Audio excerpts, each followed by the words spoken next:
का आकलन भी हमने सुन लिया। अनिरुद्ध जी क्या सोचते हैं? सरगुजा काफी महत्वपूर्ण 14 सीटें एक तरफा कांग्रेस के साथ थी, इस बार 50-50 का आंकड़ा दिया है एग्जिट पोलों ने।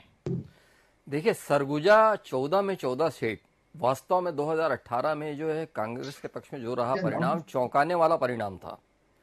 और फिर आप ये बस्तर भी देखिए, क्योंकि सरगुजा आदिवासी बहुल है तो बस्तर भी आदिवासी बहुल है, वहां पे भी 12 में से 11 सीट जो है कांग्रेस जीत कर आई थी 2018 में। बाद में उपचुनाव हुआ तो दंतेवाड़ा भी जीत ली, तो मतलब 12 की 12 सीटें कांग्रेस के पास थी और 14 की 14 जो है सरगुजा की कांग्रेस के पास थी। लेकिन मोहन जी, इस बार जो है ऐसा करिश्मा जो है कांग्रेस के पक्ष में होता नहीं दिखेगा। निश्चित रूप से सरगुजा और बस्तर में कांग्रेस की सीटें जो है घटती हुई नजर आएगी। लेकिन प्रश्न यह है कि मोहन जी, जैसा कहा जाता रहा है कि सत्ता की चाबी जो है बस्तर और सरगुजा से निकल कर आती है, तो क्या इस बार भी सत्ता की चाबी जो है बस्तर और सरगुजा से निकल कर आएगी या फिर इस बार जो है करिश्मा शहरी क्षेत्रों में होगा, मैदानी इलाकों में होगा? और जो भी होगा, मैं जहां तक के समझ पा रहा हूं कि बहुत चौंकाने वाला होगा, क्योंकि आज हम लोग रायपुर संभाग में बैठे हैं, आप और हम।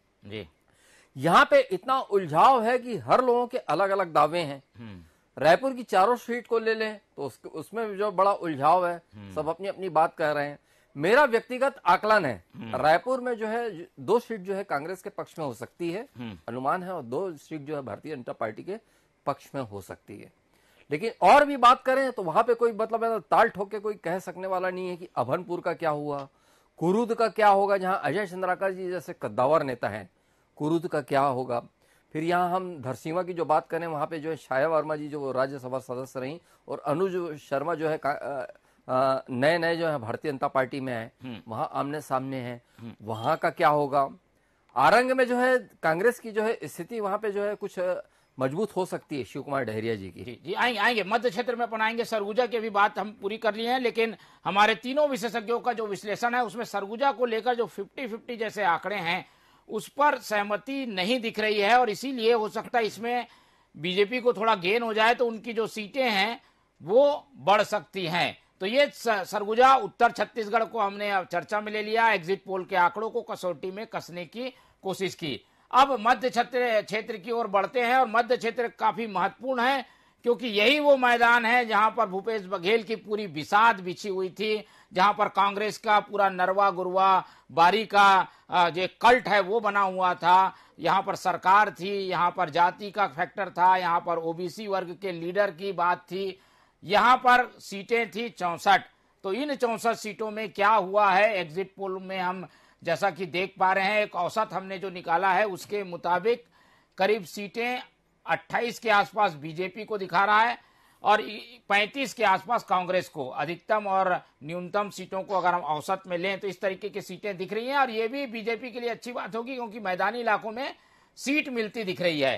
क्या ओपिनियन है? पहले पांडे जी का ओपिनियन ले लेते हैं, फिर पांडे जी को अगर जाना होगा तो उन्हें हम विदा भी कर देंगे। पांडे जी, आपका मध्य क्षेत्र को लेकर क्या ओपिनियन है?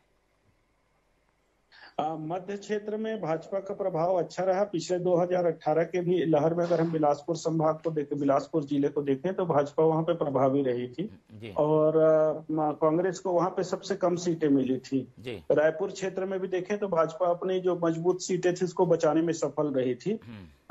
मध्य छत्तीसगढ़ में ये मान के चलिए कि इस बार चुनाव बहुत टसल वाला है। वहां पे जोगी कांग्रेस और बसपा की उपस्थिति पहले के मुकाबले बहुत कमजोर है। बिल्कुल। और उनके वोट का समीकरण किधर जाएगा इस पे डिपेंड करता है, चाहे वो रायपुर संभाग की बात हो चाहे बिलासपुर संभाग की बात हो। लगभग 22 से 23 ऐसी सीटें हैं जिन पे इन दलों का काफी प्रभाव रहा है, और एक एक विधानसभा में इनके 25 से 30 हजार के वोट रहे हैं और कहीं कहीं उससे ज्यादा रहे हैं। 7 से 9 सीटें आई थी पिछले बार बसपा से, तो इनके ऊपर काफी कुछ डिपेंड है कि इनके वोटर किधर स्वेप करते हैं। दूसरी ओर से मैं फिर से कहूंगा कि महिलाओं वोटर पे मध्य क्षेत्र भी डिपेंड है।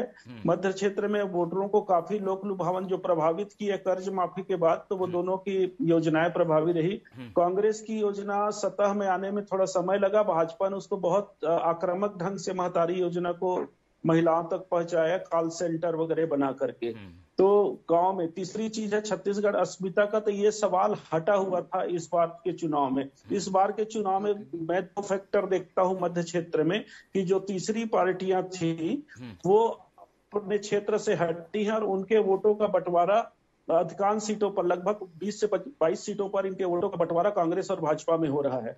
लोग अनुमान लगा रहे हैं कि ये दोनों जोगी कांग्रेस के ज्यादातर वोट एसटी वोट हो सकता है कि कांग्रेस को जाए ज्यादातर वोट, मगर ये अभी तक तय नहीं हो पाया है कि वोट गए किधर हैं जोगी कांग्रेस के प्रभाव होने पर। दूसरा प्रभाव ये हुआ है कि महिला वोटर कहाँ है, ये भी साइलेंट है। किसी भी एग्जैक्ट पोल में अभी तक ये नहीं बताया गया है कि महिला वोटर किस तरीके से मतदान कर रही थी, कहाँ मतदान कर रही थी।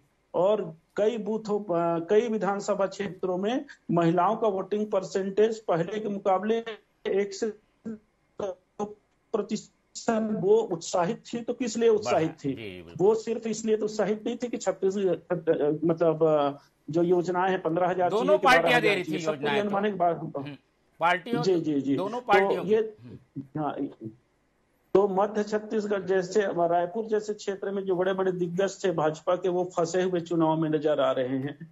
और पहले जो कांग्रेस के दिग्गज, जो जोगी कांग्रेस की उपस्थिति के कारण या सतनाम सेना की उपस्थिति के कारण या बसपा की उपस्थिति के कारण फंसे हुए नजर आते थे, वहां पे हालात बदले हैं।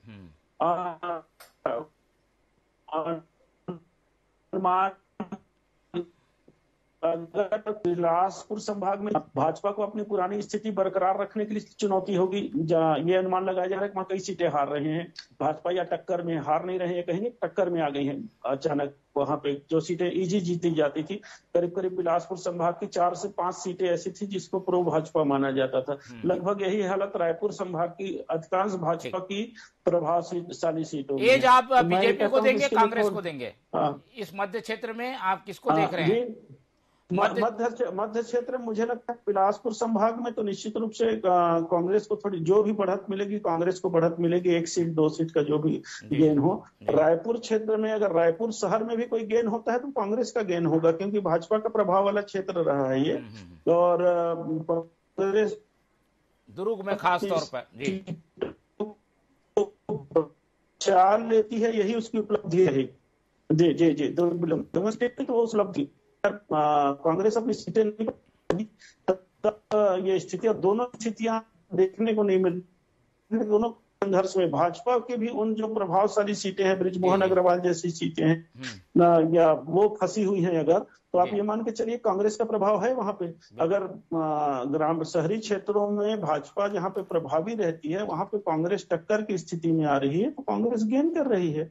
और यदि भाजपा अपनी सीटें बचा ले रही है बिलासपुर और इसमें, तो कांग्रेस के लिए निश्चित रूप से बराबरी का स्थिति बनेगी वो। बिल्कुल। तो ये जो 64 सीटें जहां पर पिछली बार कांग्रेस को बढ़त थी, वहां पर उसके हाथ से कुछ सीटें जाती हुई दिखाई दे रही हैं।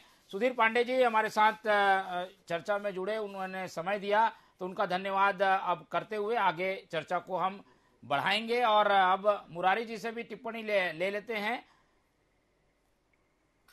चलिए, हम हमारे साथ बस्तर की चर्चा के लिए वाजपेयी जी जुड़ जाएंगे, हम उनका बहुत बहुत स्वागत करते हैं।